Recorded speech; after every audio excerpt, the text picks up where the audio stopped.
back to Atreyu News. Breaking. WikiLeaks to join forces. The Associated Press. Breaking. Julian Assange.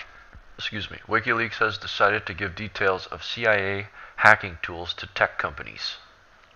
According to the AP, WikiLeaks founder Julian Assange announced he will be working with tech companies to defend against the CIA's hacking tools.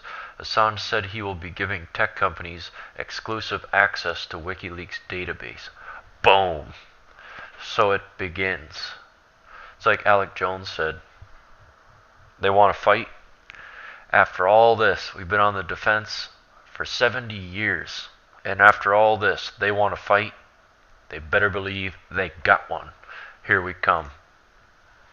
Breaking. EPA chief says CO2 is not primary contributor to climate change.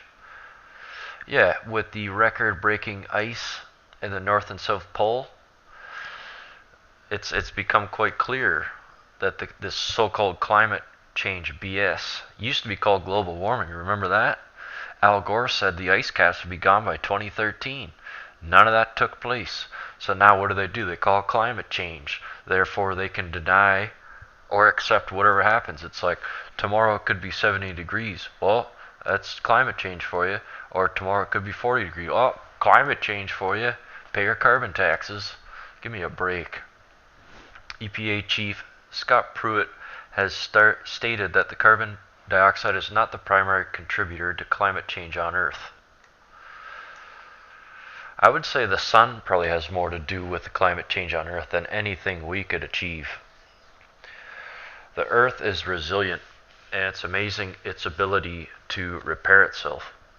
EPA Chief Scott Pruitt says carbon dioxide is not a primary contributor to global warming. Environmental Protection Agency Administrator Scott Pruitt said Thursday he does not believe. Okay, I think that measuring with precision human activity on the climate is something very challenging to do, and there's tremendous disagreement about the degree of impact. So no, I would not agree that it's a primary contributor to the global warming that we see. We told CNBC's Squawk Box. But we don't know that yet.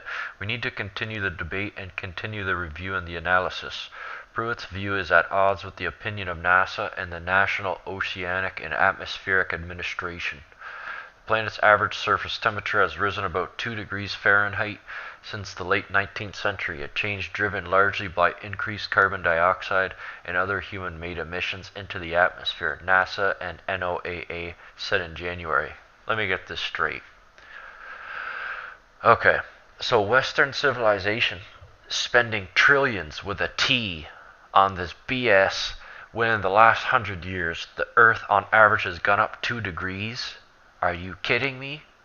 If I was an alien flying over and I was witnessing what humanity was doing, like make alcohol and cigarettes illegal, make marijuana, or make alcohol and cigarettes legal, make marijuana, which is a replenishable source for energy, paper, you build houses out of it, whatever, make that illegal, and then spend all this money on 2 degrees Fahrenheit, I'd be thinking the human race is got to be the dumbest thing in our current galaxy.